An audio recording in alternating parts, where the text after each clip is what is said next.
CA का कानून देश में बहुत पहले लागू हो जाना चाहिए था। तमाम वो लोग जो बांग्लादेश में, पाकिस्तान में, अफगानिस्तान में दुखी होकर के, पीड़ित होकर के, उत्पीड़ित होकर के हमारे देश में शरण लिए पड़े थे, जिनको नागरिकता नहीं दे पा रहे थे, जिनके बच्चों का और उनका भविष्य अंधकार में डूबा हुआ था, ऐसे लोगों को भारत की नागरिकता दे करके उन परिवारों का उज्जवल भविष्य करेंगे, उनको मुख्य धारा में विकास की में लाने का काम करेंगे।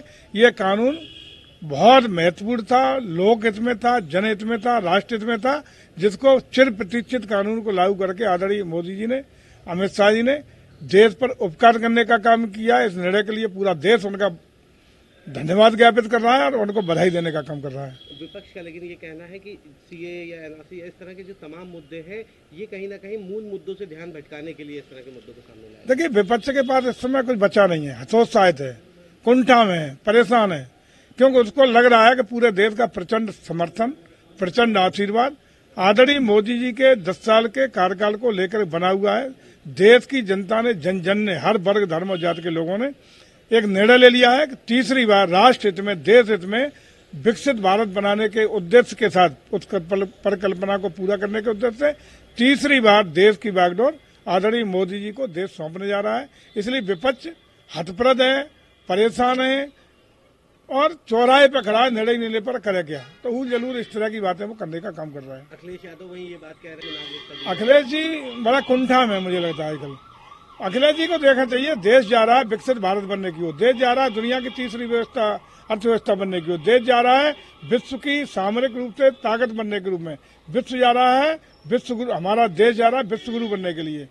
आज कहाँ चल रहा हमारा आदरणीय प्रधानमंत्री के नेतृत्व में देश के युवाओं का, देश की महिलाओं का, देश के किसानों का, देश के नौजवानों का भविष्य उज्जवल बन रहा है।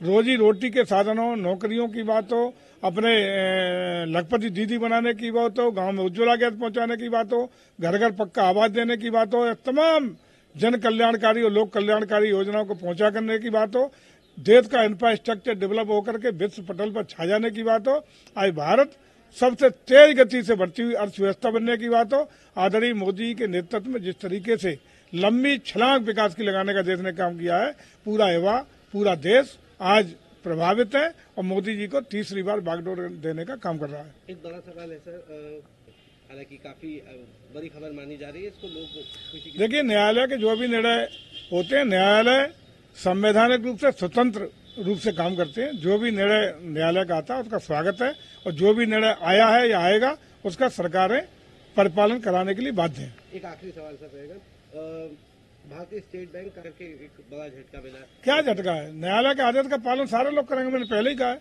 जो भी न्यायालय के आदेश आते हैं वो सिरोधार है, स्वतंत्र रूप से न्यायालयों को अपना संवैधानिक अधिकार है, उनका जो भी आदेश है उनका परिपालन होगा। हमसे जुड़े रहने के लिए हमारे YouTube चैनल को सब्सक्राइब करें और नई वीडियो की नोटिफिकेशन के लिए बेल आइकॉन को दबाएं। अगर आप ये वीडियो Facebook पर देख रहे हैं तो लाइक जरूर करें और ज्यादा से ज्यादा शेयर करें। धन्यवाद।